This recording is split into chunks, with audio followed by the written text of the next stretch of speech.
Welcome, bienvenidos to the Modern Latino Podcast with your hosts, Gene and Ivan. Hey, what's up? What up? So this is kind of special because this is our first video podcast. The first one. I'm excited for this. This is going to be definitely a good episode. We want to thank all of our fans and supporters. Thank you for supporting the Modern Latino Podcast.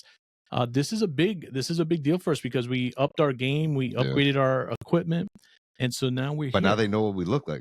Unfortunately, they know what we look like. So here's what I will say. Thank you for supporting us if you've listened to our podcast before.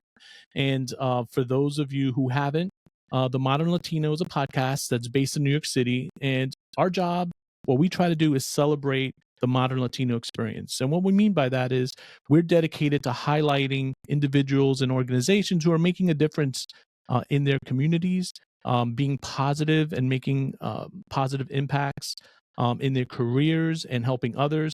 And so the idea behind it is that we're focusing on breaking stereotypes and highlighting people who are doing that and showcasing the incredible work they're doing. And we also want to kind of emphasize the fact that there's so much potential in the Latino community and people need to hear these stories. And so along that, supporting that mission, I should say, is we have a great guest joining us for our first episode. Yeah, absolutely. So we're going to be speaking with Andy Amendola, who is the author and founder of Red Racer Books. Andy's a really good friend of mine, and I've known him for years. And so he founded this, he's an independent publisher and founded this Red Racer book kind of genre. And I'm really excited for you guys to meet him. So I think Andy's waiting in the guest room. So let's get him in. Let's see. Where are you, Andy? Andy, hey. Welcome. Oh, what is up, Andy? So good to see you. Likewise, this is so long. It is. Can you hear us okay? Yeah, I can hear you totally fine. Good. How about me? Cool. Yeah, you know what? This is our first. So this is the inaugural first video podcast that we've done for the Modern Latino Podcast. Wow. So welcome, brother. Thank you. Gene, hey, good to meet you, Gene. Same here. So Andy, I was telling Gene that you and I go way back to what the Committee for Hispanic Children and Family Days, yes, right? That's when we first met. Yes, whatever, CF. Different times, my friend. Different times. Wow. Big time. Are you still at Amex? No, I'm not. I'm at another financial institution that I shall not name. Uh-oh. He's at the Modern Latino. That's what I'm at the Modern Latino right now. Okay. Thanks, Andy. He's one of the top 5 banks. I'm at one of the best banks, so that's where I am. So since I don't have like an official sponsorship from them, I won't say their name. But okay. But yeah, no, it's been really interesting because you and we connected like I feel like at that first board meeting, you and I sat next to each other and we just like instantly hit it off. Yeah. And I always admired you because you're so smart. There's just something about you. People love listening to you. You've got that killer smile. You haven't aged a day. Oh, so wow. I mean, like, holy smokes. Ivan definitely has, man. So no, he looks good. You still look good, bro. Well, and then we had like other connections because like we had some mutual friends. I mean, MD, right, Mahendra. Oh, wow, yeah. You remember that? Was a long time ago, man. It's a whole other world, like being in New York in our 20s. Like I was in my 20s back then, I think. Yeah. CBGBs, man. Oh yeah, that was still around. No, Andy and I, we had partnered up. We were trying to do something in like the film space. Remember? That's right. We actually optioned a script, that's right. We had a script we were trying to sell. We pitched at the New York Latino Film Festival. That's right. Oh my God, I was sweating bullets. You did a great job. But it's interesting because I like the fact that our origin story kind of comes together because we were both trying to do something different that was 100% different from what our day jobs were. And I think today some people are afraid to take chances, right? And kind of pursue dreams, and in many cases they're afraid to fail. And sometimes you're not always going to hit a home run, right? Like sometimes you are going to make missteps and make mistakes and fall. But you got to pick yourself up. And I think that is one of the great things that I've always again admired about you, because you just always kind of like pivot, and you're a marketing genius, and you do such like fantastic things, which is why I'm so excited to talk about your latest project, and I'm really excited about that. Yeah, And also I super should say excited. you also always go to like the coolest places, right? Because like New York, Miami, and now you're making like another move, and Man. this guy he's awesome on so many levels. No, But I will say stop. one last thing, Andy. The last time I saw you, we were in Miami, and you were Yeah, we gracious went out with enough your to take me girls. and my family out. Yep.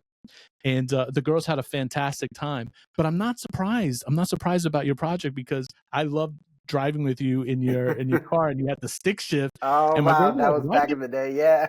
Yeah, they were like, "Why is he driving a stick shift in the city?" And I was like, "You got to like the driving experience, you know." That's right. That's right. That's right. So, real so driving. yeah, so thanks for joining the Mono Latino. It's somewhat new. I think we've only been up we just celebrated a year. Wow. Yeah, Congrats, right. guys. We- Congrats.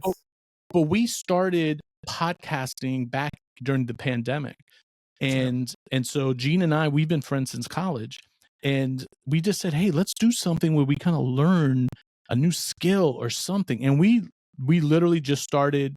We said, why don't we do a podcast? And so we had no idea what we were doing. We had no idea what we were doing. The world was, we didn't know what was going on in the world. It's a and new format. Like, Yeah, it's great. everything. You guys Everything. it's beautiful that you're we doing did that. it. Yeah, so we did it. We made a podcast, and then we said, hey, that was fun, because we did it more for fun, taught ourselves editing, all the stuff. But then we said, hey, let's try to do something a little bit different. Like, let's impact our community, which is what the Modern Latino is about. You know, if anything, I think over the last few months, maybe the year, has shown that Latinos are not a monolith. We're so different. Totally. And it's almost, it cheapens us when you kind of just say the Latino culture. There's so many cultures within the Latino community. And so we really wanted to kind of focus on that with this podcast, and also kind of break the stereotypes where we say, hey, Latinos are more than just like cooks or actors or dancers or things. Like there's so much more, Andy, and you know this. I mean, within your family, my family, like there's so many people to be celebrated, and I love Hispanic Heritage Month. But you know, we always hear about like the same people, and it's like, I want to hear about doctors, I want to hear about lawyers and scientists. Like there's so many people doing wonderful things. And so we started the Modern Latino because we wanted to highlight the stories of these individuals and companies and community groups that are doing fantastic things in their space. And that's where the kind of the mission of the Modern Latino came from. Yeah, I love that. I love that. I mean, I spent a lot of my career in multicultural marketing, working in Hispanic marketing agencies, trying to teach general market clients that, you know, we're not all Mexicans. That is a large share of the Hispanics in the U.S., but there are so many more, and we're all different. And you can't just talk to everybody the same way, throw a mariachi hat on, and that's not how it works. Exactly. Yeah. Exactly. You're 100% right. And it's so funny because, Andy, you've said this, you just said it. I've heard other people say it, but yet not that much has changed, really. I feel like maybe things have gotten a little bit better, but I saw this ad a couple of years ago, and I posted on my social media, where it was an ad for, I don't know, like a furniture company. And they were trying to do a play on words, incorporating like yoga. And so they wanted to say like namaste, but they wanted to put it, I think the ad was for Mother's Day, and they put mamaste. And I was just like, they did not have. Did you just say what I think you did? Well, I mean, mama. Yeah. I said they did not have someone of Latino, origins in that boardroom, because that was a faux pas. And then they eventually figured it out, but that was modern. Like that just happened. So I think it's important that, people with our kind of cultural experience are there to kind of help, make better decisions and to represent us better. Yeah, love that. And so now, along those lines, I want you to talk to us about, just kind of like tell us a little bit more about your background, because you've got an interesting story. And whenever we do podcasts, we try to, support our friends. And so I am a supporter. Yay. Oh, look at you. I'm a supporter. So why don't you tell us about like kind of your story and like I think how that's did this come my about? Christmas gift, Andy. Oh yeah. So thank you. Well, surprise. Yeah, why don't you Um, tell us a little bit about like kind of like how you found yourself, you know, who you are and like kind of how you found yourself on this path of Red Racer books. yeah. Okay. So it's a long story, but to go back to Red Racer books in the beginnings. Um, I've had a lot of careers in my life. Most of my career has been in marketing and advertising, always helping to sell and promote other people's brands. I've never had an idea, to create my own thing, or I've been risk averse, like you talked about. I always, was tentative about doing that. I never had something that I really wanted to take a big risk on. And um, one of the things I do with my kids, since having kids, we read to them every night, every single night. My daughter's 10 now. My son is 9. So I've been reading children's books for a decade. And, there's some good ones, there's some not so good ones. And I got really involved in deciding what books they read. And along the way, I was like, you know what? I think I could write a children's book. I think I could do it. But I still didn't have that idea. And then during the pandemic, me and my wife started binge watching Drive to Survive. And Drive to Survive, if you don't know what it is a Netflix show that is basically a documentary around Formula One racing. And uh, after watching that show, and we basically binged like 3 seasons of it, we looked at each other. We're like, why don't we watch the actual races and start following this sport? And we did, like immediately after that. And I totally fell in love. I basically found something that I was really passionate about. And there's lots of reasons for why I love racing, and I'll talk about those. But one of the first things I did was look for children's book about that topic. I went on Google, searched F1 books for kids, and what I found was outdated, nothing really relevant, nothing that spoke to a lot of the technology and science that I love about race cars. And I was like, this could be something. And I did so much research about the sport, and I'm not a huge sports guy. I don't follow football. I don't play fantasy football. I don't, follow a ton of sports. I follow soccer, football, the Soccer. other, of course, Yeah, that I do. I'm from Uruguay, and so soccer is huge. But outside of that, I haven't been really involved in American sports. And this was the first time I went like full fandom mode, where I consumed podcasts, shows. I really got engaged with the community. I went really deep. And I went to my first race in Austin, the U.S. Grand Prix. It's a Formula One race in Austin back in 2021. And that season of racing was amazing because it went down to the last race of the season, basically. That rarely happens. But I went to the race, and it was coming out of the pandemic in Austin, 300,000 people at this racetrack. And I was just energized and totally inspired because so many people were there and everybody was all about it. And because you're in Austin, also, you had all these people from Mexico coming over to Texas because there is a Mexican driver named Checo Perez who has a huge fan base. So I saw people from all over the world, congregating, and this amazing experience that is Formula One racing. And I was like, okay, yeah, I got to do this. This is what I have to do.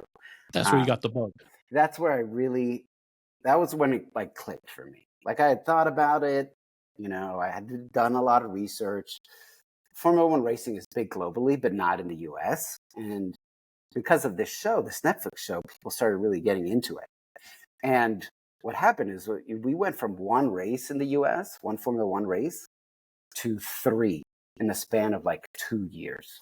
So now in the USA, we have 3 Formula One races. We have a Miami race, we have an Austin race, and a Las Vegas race. And that is really epic if you understand Formula One racing, because they race all over the world, and most countries get one race. Even like England, which is home of Formula One racing, they have one race. Italy has 2 races. obviously it's a huge racing place too. Now you're saying Formula One is part of like what the Indy 500 is? That kind of racing, or that's No, something that completely different? that's a different one. Yeah, that's a total that I also have books on, and I love the Indy 500. I went for the first time this year, blew me Yeah. away. But Formula One is global. It's like the pinnacle of racing. That's what they call it, and it is literally a traveling roadshow where they pack up race cars and trucks and like trailers and hospitality units, and they go from one country to the next. They're racing in Asia, they have races in Japan, they have races in the Middle East, they have races in Europe, they have races in Mexico and Brazil, and in US only had one for the longest time. And they did used to race at Indianapolis Motor Speedway back in the day. They did. Okay. But these days they race at Circuit of the Americas, which is in Austin. And when I started getting into it, it started to pick up. And they got a race in Miami. And obviously I live in Miami. I was like, this is awesome. It's great. It's starting to pick up. And I saw that they were adding another race in Las Vegas. So I said, this is a good time. There's a lot of groundswell for this in the US. And I started with a very basic book, that book that you showed, ABCs of Racing. I literally created it sitting by the pool with my wife and kids. And I just wrote down the alphabet. I said, let's find terms. Let's make an ABC book for racing. That's how it started. I fell in love with it. And the reason I love motorsports is that it has a lot to offer, but until you really understand it, you cannot appreciate it. A lot of people say, oh, it's just cars going in circles and whatnot. It's really hard to understand until you understand all the different components of how racing works. And that show, Drive to Survive, really helped lower those barriers to entry. And that's why we've seen a huge kind of increase in the fandom here in the US. And it basically, I just had an idea to write a book, and that's how it started. And it was just that simple. That's amazing, because when you initially set the idea of like the ABCs of racing, and even when I first heard about it, I was like, like how informative is that going to be, right? Like it's a kid's book. Adult me is thinking this, and so when I got the book, I have to say I learned a lot about Formula One. Like I never knew about Halo, which was, I guess that a bar that protects drivers, and that's a relatively new technology. I was just like, I had no idea about that, and there was like quite a few different things. Monaco, I want to go visit Monaco and watch a race. Yeah. So it actually was really interesting, because at first I was just like, I gotta like see what this is about, because it didn't click.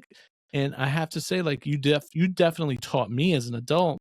And so I imagine, children, I'm sure they must be like loving this and kind of being all over it. But yeah, like not surprisingly, because you're awesome. I thought the book was fantastic. Like I was like, what's the next letter? I wanted to kind of, see what, what else were you gonna cover in there. Yeah. And how long did it take you to come up with like what words or what themes to put in per letter? Honestly, that first book was not that difficult to do, because there's a lot, like, except for certain letters like J and X. Certain letters are just really hard to find words for, but some of the other letters, there's like so many terms. What I try to do is kind of break it down into like a few buckets. So, that ABC book is basically a model that I'm doing with other racing series. So now I have an ABCs of IndyCar racing as well. And I'm working on another one for NASCAR. And basically my goal is to do one for every racing series as kind of a baseline intro. This is your kid's first book for this racing series. So I try to make sure that I incorporate a few things in each of them. One is just about kind of how the racing works. So terms about like the race weekend and how you win points and become a champion and things like that. And then another bucket is STEM. I also want to make sure that there's a certain amount of STEM elements into it, because motorsports, particularly in F1, it's not just about a physical competition of a driver. It is about engineering a high-tech machine that is all about getting the most performance out of every millisecond that you're on track. So they're basically like jets. They're like airplanes. Like there are aerospace engineers working on this, and that's what's so fascinating about it. I mean, these cars can literally drive upside down because of the amount of downforce that is pulled over their wings. So the cars have wings, and the faster they go, it makes them stick to the ground. And if they were to drive upside down, they could stick to the roof of a tunnel, for example. And that just blew my mind. So there's a lot of, so I always incorporate some STEM elements. And then I like to do some kind of, cultural or like fan related elements, maybe some specific tracks like Monaco, which is a historic. It's one of the most glamorous places. But if you ask a driver, where do you want to win a race? They're going to say Monaco. Monaco, yeah. And if you ask an American driver in IndyCar, they're going to say the Indy 500. These are like iconic places. So I always try to incorporate a mix of kind of racing, culture, history, and STEM and in those pieces, and make sure that the people are also included too. So engineers are a big piece. Like I really value the work that engineers do in racing, because a lot of people think it's just the driver. The driver gets out there, he can do great, whatever. But no, there's a lot that has to do with setting up the car, building the right car, so that they can, have an amazing drive. And the team to make it go. And I you know what? I'm not a big fan of like the car racing. I do know like the Indy, the NASCAR, the Monaco. Ironman is the one that I always think of Monaco, right? But no. I actually looked into a little bit of it, not with the ABC because this is fairly new for me, and of course, Ivan is going to have to share the book with me. But there's so much that goes into it, like you said, in construction of the vehicle, the actual like the pit crews, even just the people behind the mic supporting the driver inside the vehicle. There's just so much to it. Gene, just so you know, the pit crew is also called the box. Well, that's the box. So there you go. Box is the pit stop. Pit stop. Pit stop. See, so there you go. See, why are you trying to stop you stop in the box because they have to change their tires. They have to mandatorily like change their tires, right? Yeah. Yeah, no, and of course, right? And there's 3 types of tires: hard, soft. Did his homework. When you come into the box, the pit crew. Yeah. Well, so there you go. So there's a support aspect of the car racing that you just never realize how much is involved in it. And to your point, the technology to make this vehicle go slightly faster than the other one or even more, and it's just amazing. I'm looking forward to reading the book, and I'm really excited that you came up with this idea, because the ABCs for kids, guess what? It's going to be the ABCs for me too. I'm going to learn. I really don't know, but I'm looking forward to reading it. Yeah, you're not alone. I've had a lot of feedback from parents who, it's always like there's one member who likes racing and the other doesn't, but it's like, oh, I read this book and now I understand why my husband liked this, or my husband didn't get it, but I showed him this book and now he understands and he enjoys it more, for example. But yeah, the teamwork aspect is huge for me. I mean, there are like in F1, like the teams are 1,000 people that make this. Like every little piece of the car is so intentionally made. And it's not just engineers, but like you said, the strategists making the race calls, telling them when to pit, or kind of relaying strategy. It's all like chess, but in like 200 miles an hour. So it's a lot of fun. And excuse me, Scott, I'm sorry. One thing, just so you could educate me, because I'm still a little.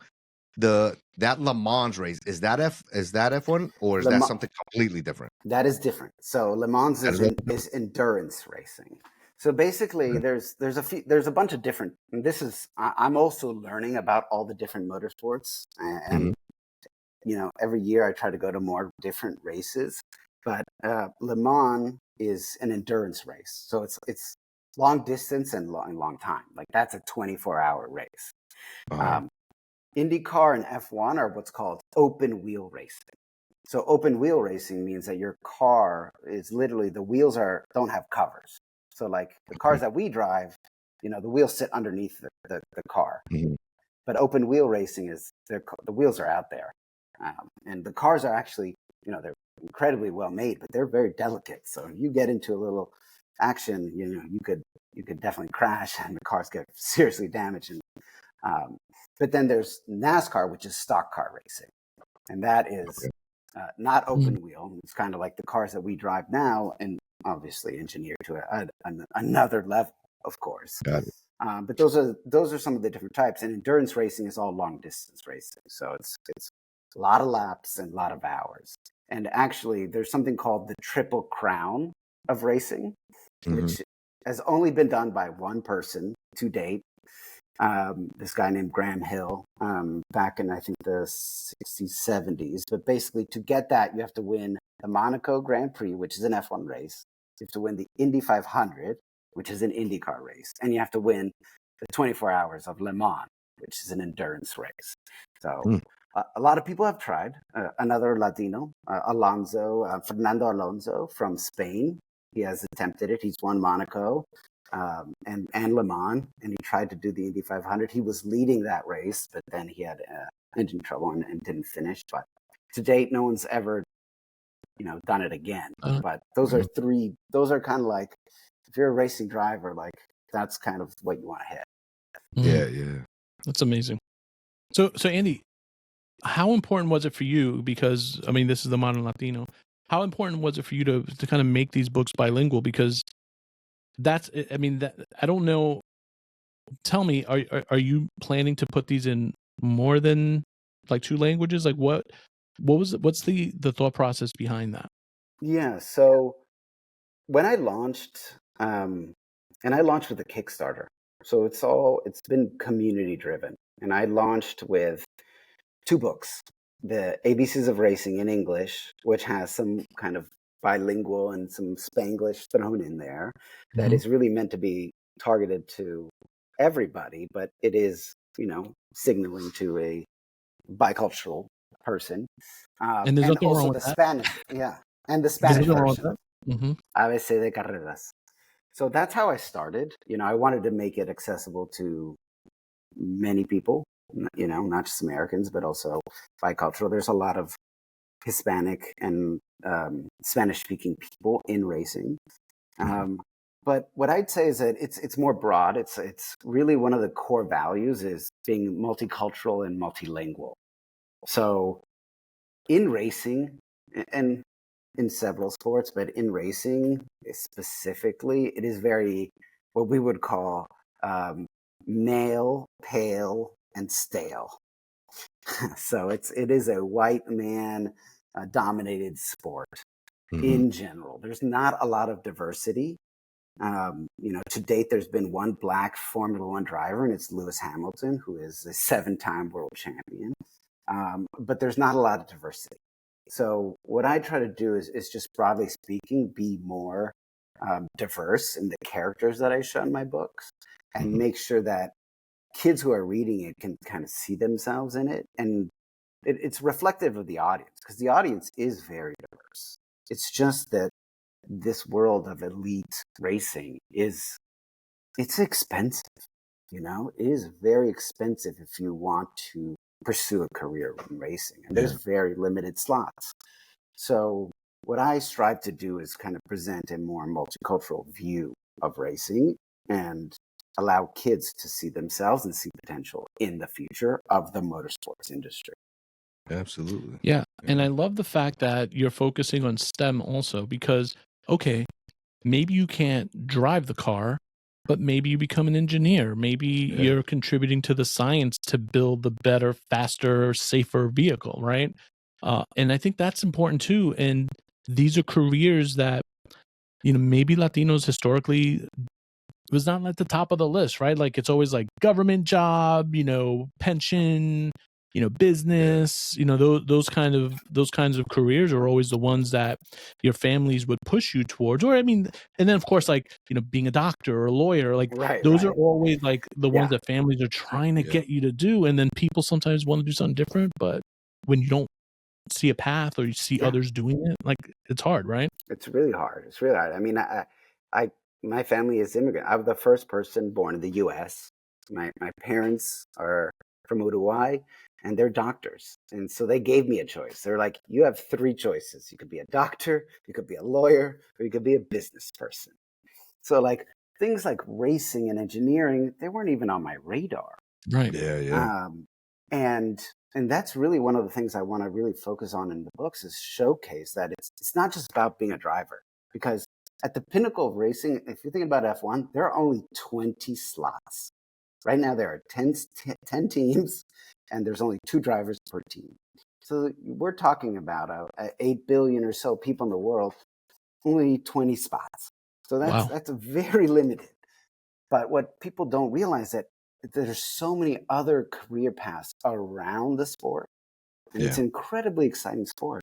There's so many careers around the engineering, the technology, the data, everything. And I really want to showcase that it's more than just being the driver, because it is a real team sport. And I think that there's a lot of opportunities with that. Yeah. Absolutely. But along that path, you're an independent publisher, right? Like you said, you started this with Kickstarter. I mean, a lot of people want to write books. A lot of people have ideas for books, but it's hard to find the path to do it, right? Like, there's more rejections than acceptances. I know that that's a fact. So, like, talk about like your journey in doing that, because that could not have been simple. Yes, and it's still not simple. My goal is to make this a kind of a viable, sustainable business, and I'm not quite there yet. And it's hard to kind of start something as, I started as a self-published author, and now what I'm trying to do is to build a micro publisher. And it's very hard because the publishing industry is very old-fashioned. It operates with, a handful of really big players that kind of dominate the market. And they're the ones that are sold at all those chain stores that you see. And then if you have kids, those are the book fairs that you'll get at school. And it's very hard to get in there, if you're not, of a sizable amount, or if you have a trade distributor. So I am what's called a micro publisher. Some people call it like a bedroom publisher, and that's very much what it is. I'm building this out of my home, and I'm a one-person shop. But I'd say it's not easy. It's every day I'm learning new things. It's not the industry I've kind of built my career around. Although the marketing background has been extremely helpful, but I'm learning as I go, and I make mistakes and I learn from them and I keep going. What I'd say is that it's I think it's like anything that you do. If you really are passionate about it, if you live and breathe it, it's the same with like racing. Like the drivers that I've spoken to, they've wanted to be a driver from the day they were little, like little kids. Like, this is all they wanted. And like, you have to have that grit where it's like, I'm going to sacrifice everything to do this. And, that's kind of my approach. I have a family, so I can't sacrifice everything, and I can't, but it's literally what I think about when I go to bed and when I wake up every morning, because it's what I want to do. And the books have been received well, and every kind of comment that I get from a customer or kid who sees a book and likes the book, like, that just keeps me going. I know I'm onto something.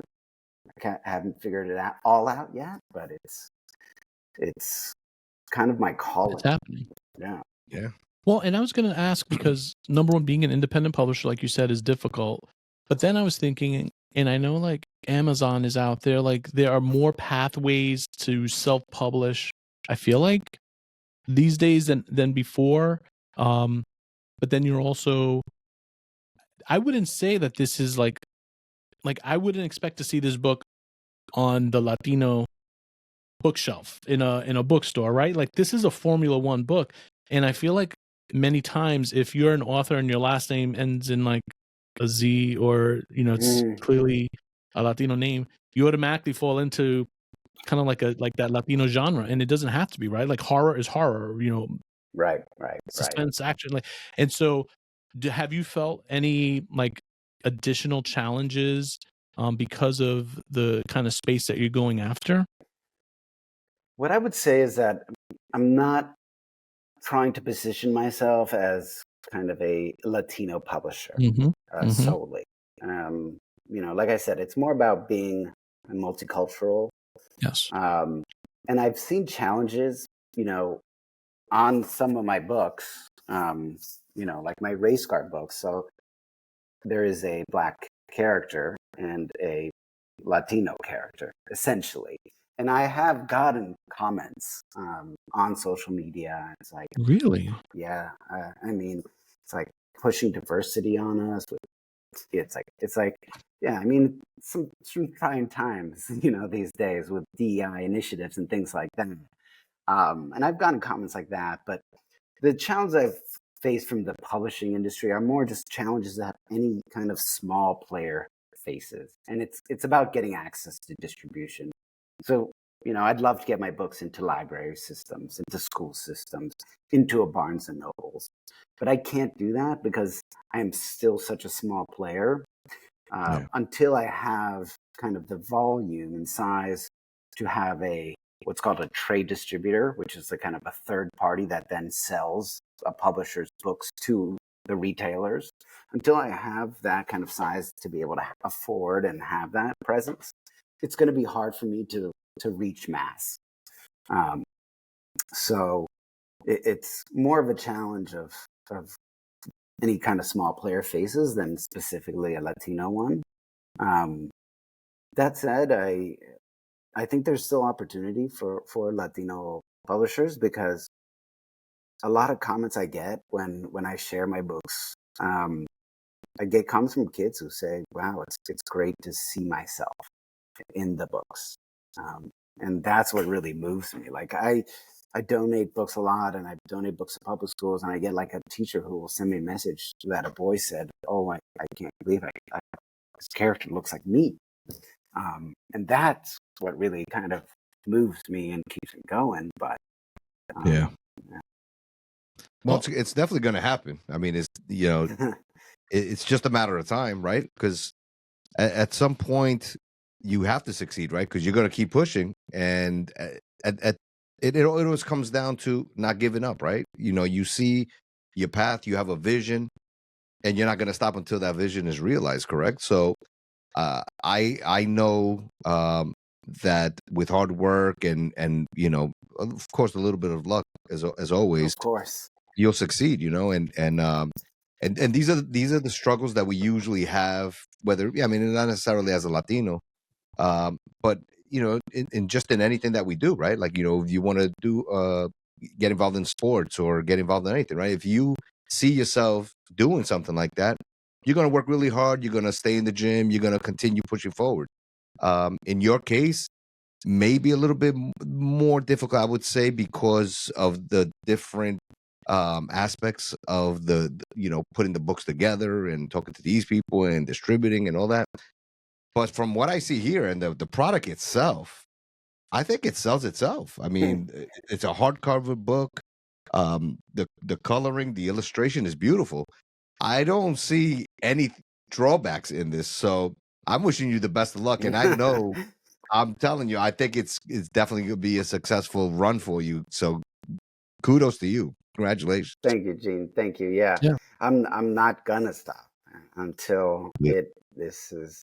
Yeah, and I think there is kind of some expectation setting that needs to be, that happens when I started this. I was like, I don't know if it'll work, or sometimes I'd have moments like, oh yeah, everyone should buy this. But the realization is like, you don't have to be in every single bookstore to be a success. You don't have to be in Barnes and Noble success success for me is reaching my audience, and that's why I focus on such a niche. And like, my main audience is people who are already fans of these motorsports, because they are hardcore fans and they want to pass that on to their kids. And my goal is to kind of build a small business that is, targeted to this audience, and I'm going to keep making books for them. Mhm. Maybe it's not going to be a New York Times bestseller, but it's going to make a lot of people happy, and that's really what I'm after. Yeah. Yeah, it's gonna happen, man. I Definitely. I definitely think it is, because people just need to see it. Like, once they're exposed to it, I think they're gonna love it, especially like fans of the sport. Andy, let me ask you. I mean, you said this is like kind of like you're still working at it, right? Like, it's a small business. How do you make time? You're also a family man. When we first met, I don't think either one of us. I don't think No, we either of us didn't had have kids, kids. We did not. but No. I have a jump start on you, Yeah, you definitely and did. and so I remember the ages that you mentioned about your kids. How do you manage your time? Like, how do you do it all? I don't know. Is this like your main gig now? Are you focused on this 100%? Like, what's a day in the life? Yeah, so I mean, overall, I'm still figuring that one out. So suggestions are welcome. I think we're always trying to figure that out. Yeah, no, it is. I still do have a kind of another job, so it is kind of I wouldn't call it side hustle, because it is really what I spend. Like, I spend more than 80 hours a week on it. I still have another kind of job that I do that is with my family business. My parents are doctors, like I said, and they have a cancer center, and I help them with marketing and business development and things like that. And it's something that I've been getting more involved in as they age. But my mission is to make Red Racer Books a fully sustainable business. I'm not expecting it to be a 300-person organization, but my goal is to build it, and this is going to be my business. This is what I want to do for the next 30 years, or the next, until I die, basically.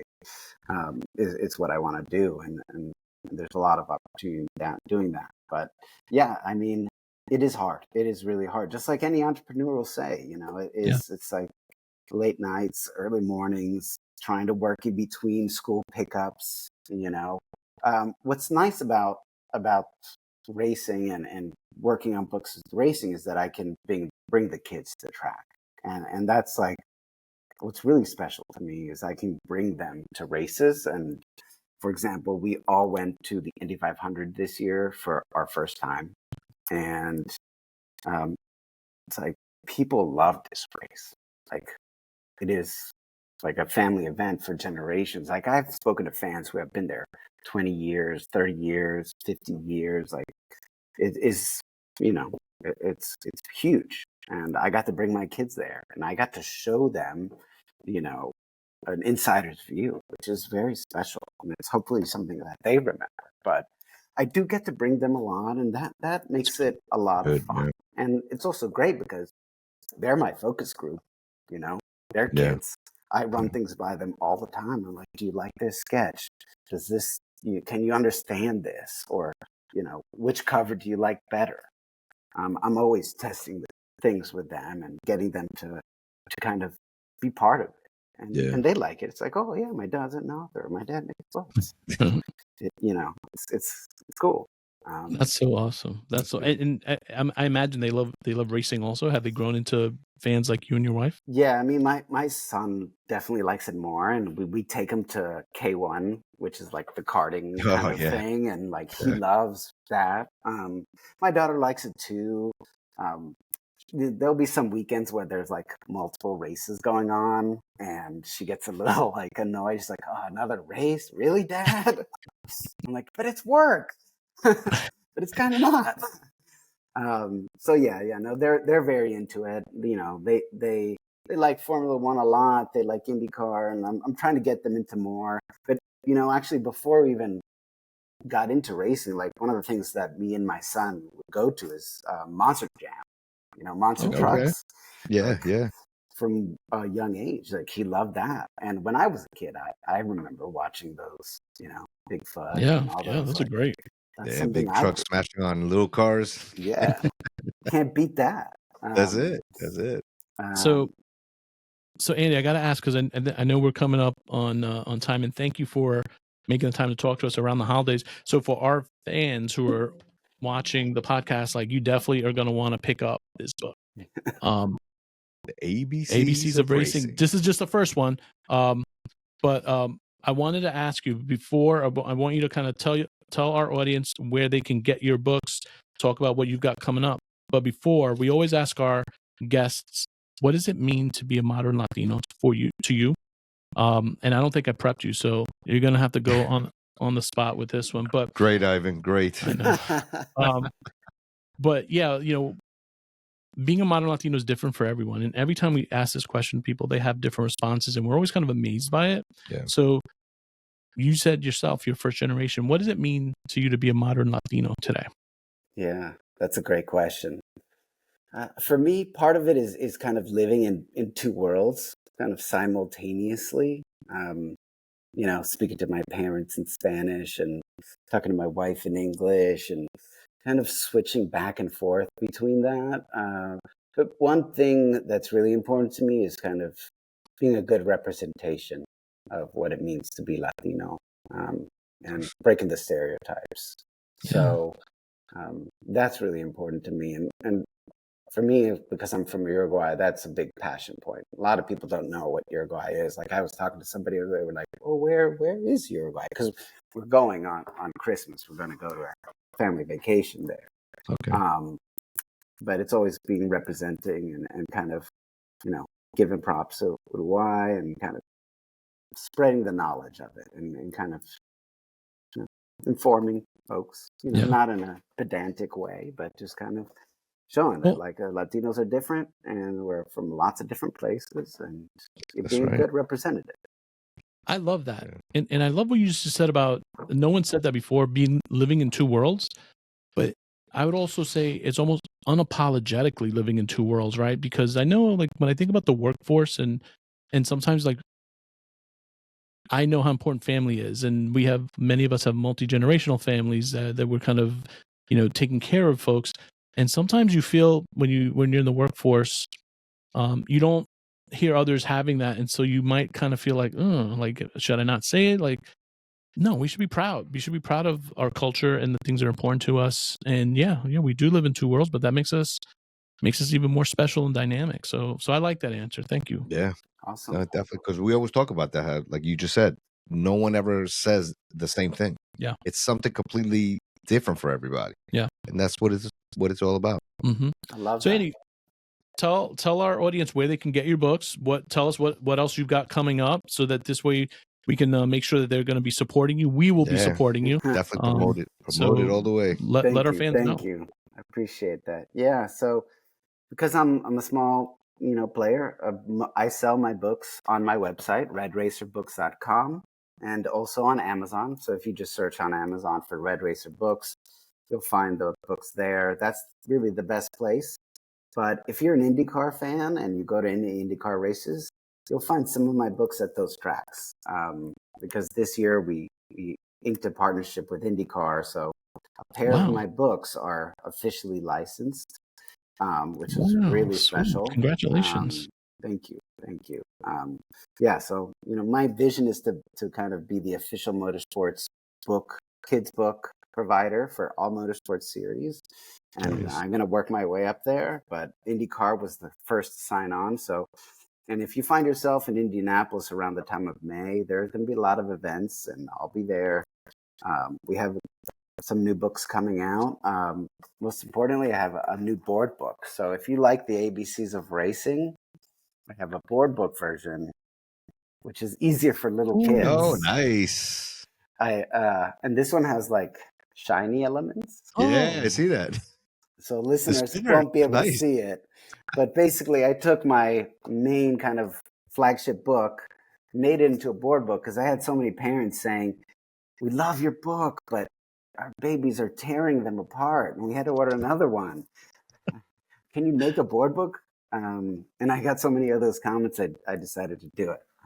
But it came out great, awesome. man. Yeah, that Definitely. looks great. Now I'm going to have to buy that one because I've got in my family, I've got young nieces and nephews, and so yeah, now I'm going to have to pick that but listen, remember, don't forget, I'm still learning, so I need the ABCs, I need the board book, I need Gene, everything. I'm gonna take care of you, Gene. I'll send you guys a package with all the books so you guys get up to speed. Bro. Yeah, we gotta build a new generation of racing fans. You know, and there's absolutely. a lot of Latinos out there who are in the racing and in the racing community. So it's important. Yeah. No, it's a great thing that you do what you're doing, man. The books are phenomenal. Again, I can't say it enough. The quality of the book is phenomenal. Thank you. Blessings to you and all the luck to you, man, because you're onto something, and we wish you all the best. We really do. Yeah, and I should mention your artist, Wei Ren. Yeah. Perfect for the book. So I know that's always a hard part when you're writing a children's book, getting like it took some time. Yeah. It took some time. Very nice. Great. I love it. Good job, Andy. Thank you for joining us on the Modern Latino. I hope you had fun. Appreciate it, man. we're normally we're a little bit more spicy, but we want to keep it classy for you because it's Christmas time. It's a family. It's a family product. Yeah. We can do an after hours one later. Yeah, we were gonna send you some coquito. That's our next episode. Something, but it's that time. It's that time. But Andy, man, thank you so much for joining on our inaugural video podcast. I wish over the years, I wish you nothing but the best, you and your family, and Merry Christmas, Happy New Year, have fun and be safe in Uruguay, and let's connect when you get back. Yeah, and it was a pleasure meeting you. Likewise. Thank you, Gene. All Thank the best to you, your family, man. Totally a great way to end the year. Speaking to you guys, thank you so much. Thank you for being with us, man. I really appreciate it. Of course. Take care. All righty. Take care. Bye-bye. Cool. That's awesome. Yeah, no, it was great. It was definitely great. That's a beautiful book. Yeah, it really is. It really is a beautiful book. I'm looking forward to seeing the other books that are coming, but the quality of it is great. I know you were asking for this, and I was going to do a throwback to like the back in the day. No, my brother. You got to get your own, right? So it really does look nice. What's interesting is that when he's talking about the Formula One, I actually thought Formula One was like the Indy, but I mean, I guess a similar type of vehicle. Mm-hmm. I actually thought that's what it was, Formula One Indy, but I guess it's not. Yeah. Obviously, he explained that it's not. Yeah. I'm looking forward to it, man. Yeah. So fans, thank you for joining us. If you see me wear my glasses, it's because he's old. I'm old. But no, I just wanted to say thank you for listening. We hope you had a great time. You can find us on the web at themodernlatino.com. We're on Instagram at The Modern Latino Podcast. You can find us on X. We're at Modern Latino Pod, so POD. And then we're on YouTube, where you'll be seeing these videos at our is The Modern Latino Podcast. So thank you for joining us. Merry Christmas. Pick up that book for all of your kids. Get them the book. Teach them about STEM, racing. Support our buddy Andy Amendola. And we wish you all the best. And thank you very much for joining us. And we look forward to bringing you some more episodes. Merry Christmas. Happy New Year to everybody. Enjoy. Peace. Take care.